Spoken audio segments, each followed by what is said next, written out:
a true nomadic fashion, Appollо is an award-winning creative leader with over 20 years of experience spanning fashion, branding, experiential design, and identity. A Jersey City native and FIT grad, his multidisciplinary background has shaped work for clients like Comcast, Jordan Brand, NASCAR, the NFL, and more, taking him from Super Bowls to international stages.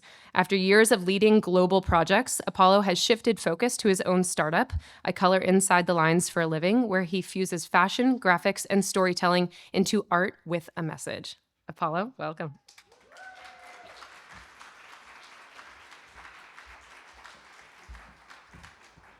Thank you, thank you, thank you, thank you, thank you. I feel like I'm going to have a hard time following that up, but good morning, everyone.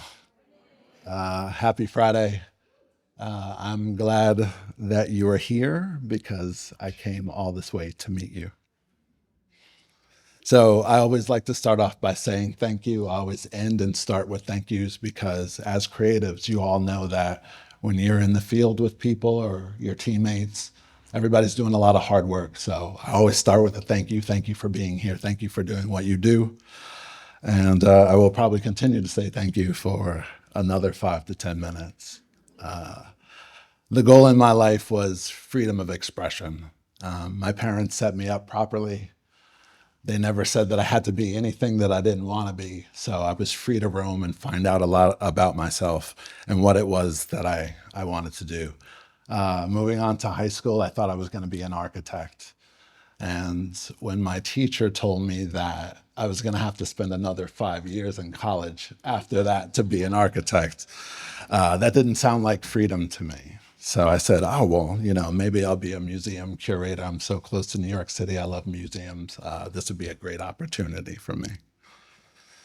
But understanding I needed a plan. Like I needed an education if this freedom of expression was going to work. So I really got hooked on academia because my mother told me that if I got B's and C's in high school, that I was going to get C's and D's in college. And I don't think she meant it maliciously. I think it's something that her parents told her, and she's just, passing it along to her children. So it scared me to death. So going to college was the thing. If it didn't work out, go back to college. If that didn't work out, go back to college. Just keep going. Just keep going back until your dreams came true. So I got my first degree in fashion. That slowly worked out, but then I went back for advertising and finished up with my degree in graphic design. So now I had this plan, right? So it's time to get to work. Let's work this plan. So while working this plan, I also started traveling around the world, and I found that the storytelling experience of relating to people through traveling was a great story. It was like, hey, how did you get here? What did you do? How was it going through customs? How was it with the language barrier? So traveling was something that you could just share with people, and it was a common experience across the board. So traveled a little bit, came back home. I'm like, okay, what do I do with these 3 degrees that I have, right? So I crafted these 3 pillars almost as if I was giving a pitch or a talk almost like 5 minutes ago, right? Like, what am I going to tell people? So moving through menswear design, that's kind of how I got an experience of talking to people about materials. Moving through advertising design, it's like, hey, there's the messaging and the concepting. And then doing graphic design, that's for layout and overall consistency and things like that. So that was my pitch that I would speak to people about when I was talking about what it was that I would do. And I would get a lot of blank stares because usually people aren't talking about fashion, graphic design, and advertising in one sentence.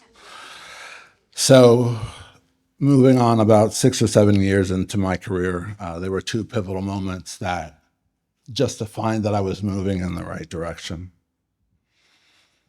And that first moment was entering a snowboard design contest.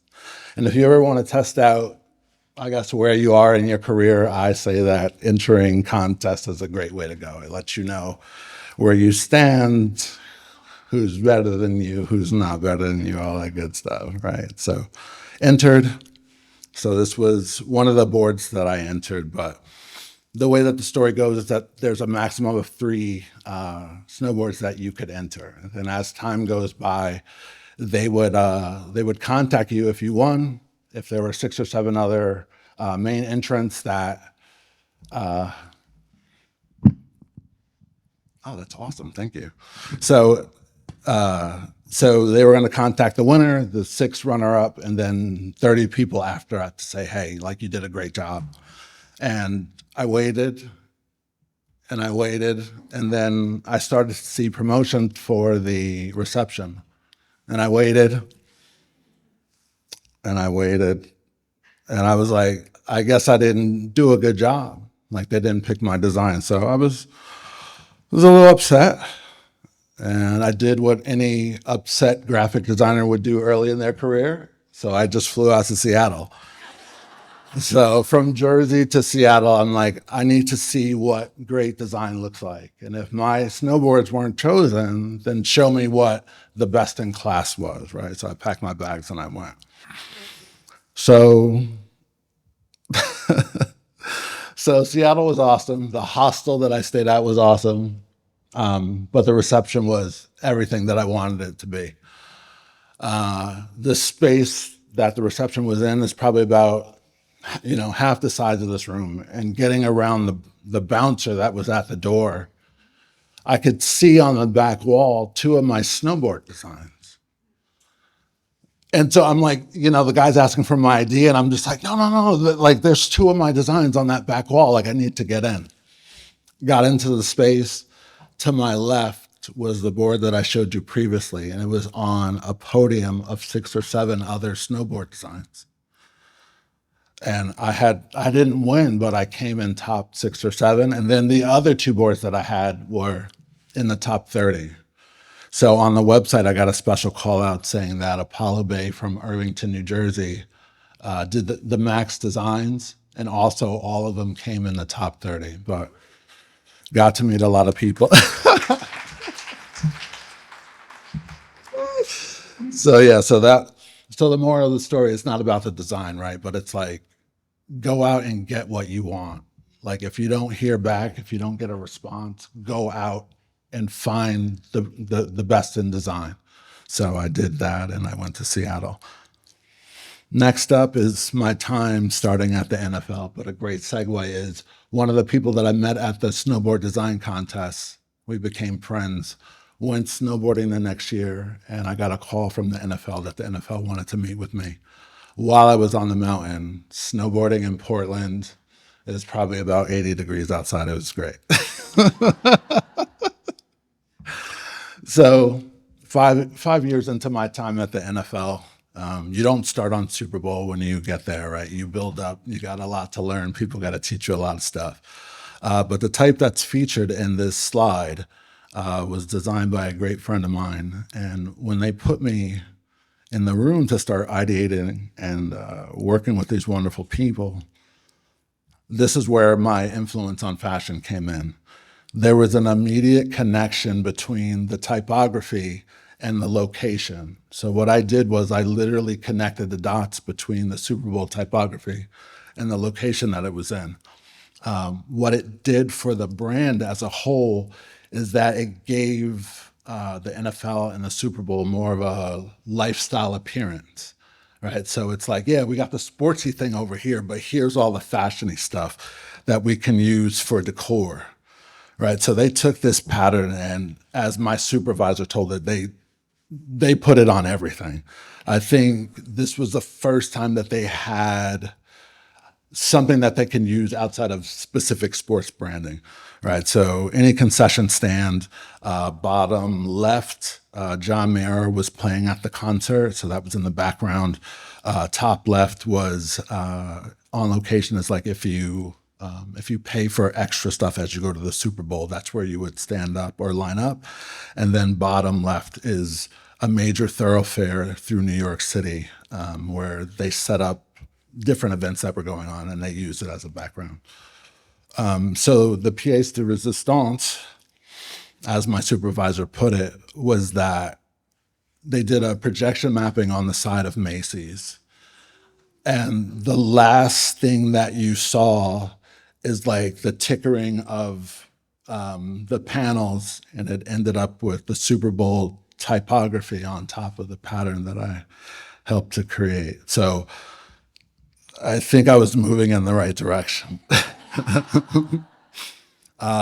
So coming full circle, one of the last things that I worked on while I was in the NFL was Super Bowl in Minnesota. And here I'll give you a little bit more process as we go through. I'll show you a little bit of process in terms of the way that it works out. But one of the last things that I was tasked with doing was before the Super Bowl on Friday, there's the thing called the Friday night party. Friday night party is where all the owners of the NFL teams, all the billionaires, they get together with their families, they have a good time.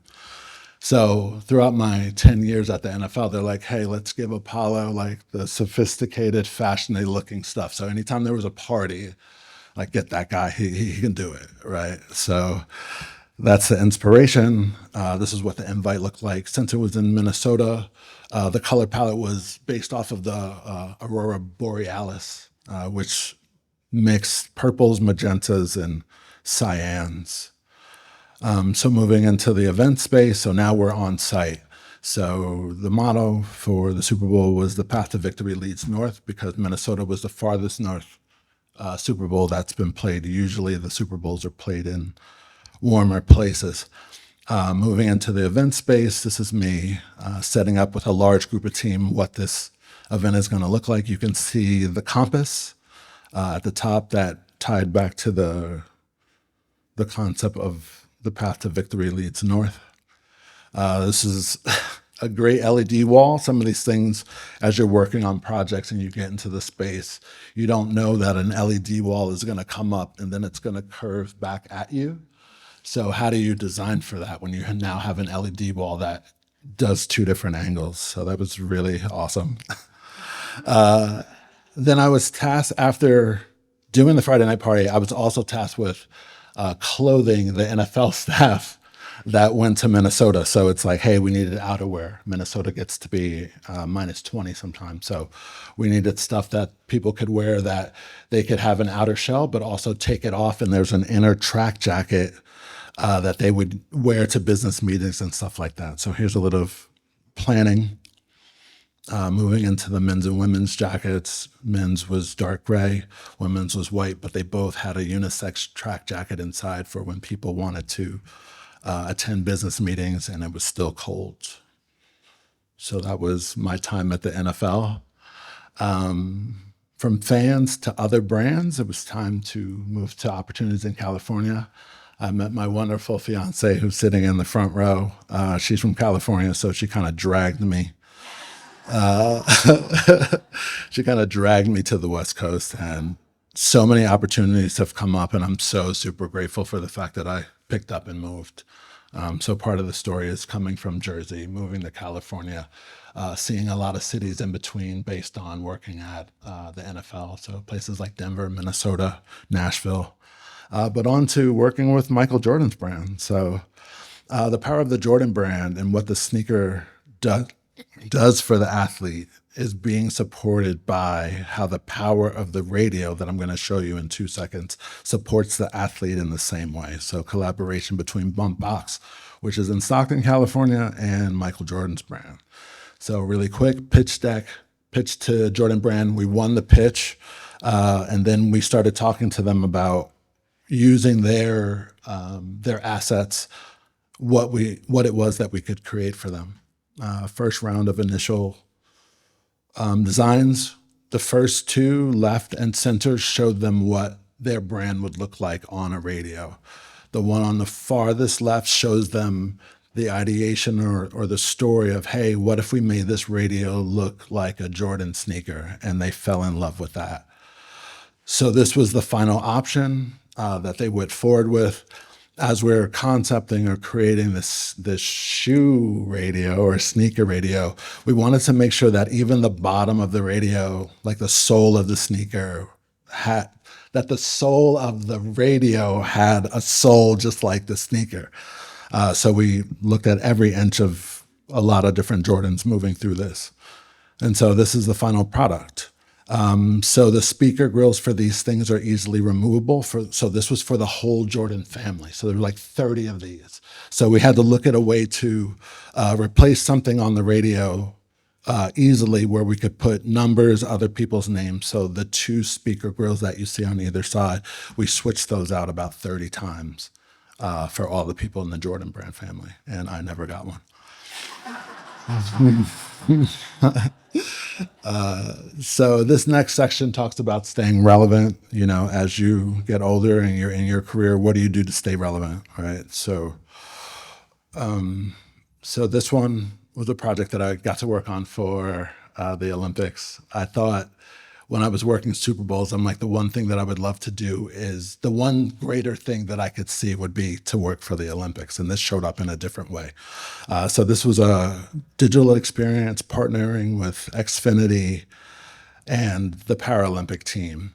And what this was taking the AI prompt component of what we now know as AI and using that in the quickest way possible to connect fans of Olympics and the athletes, and then connecting them with the athletes themselves. So what we did was we set up. So this is the screen that you would see if you were on desktop, but moving to this screen, it shows you the process, right? So you would get on your phone, you would answer a series of 4 questions. After you answered the questions, it would instruct you to take a selfie. And then based on the questions that you answered, however Olympic athlete would answer with the same type of answers, you would get paired up with that athlete. So if you knew the athlete or not, it was a great experience because you were learning something new about Team USA and you're also learning about the athletes themselves. So here's a sample of some of the downloads that people would get after entering or putting the prompts through. So I think there were 8 or 10 or 12 athletes. So there's a variety of people in that slide. So next up is Midjourney. Keeping up with AI is super important. Like I said, knowing AI is great. You don't have to know everything, but just understanding how these things work. So pairing my time with fashion, advertising, and graphic design, how do we make a nomadic experience that's no longer physical? Like, how do we move into a digital space where, you know, it's infinite and free?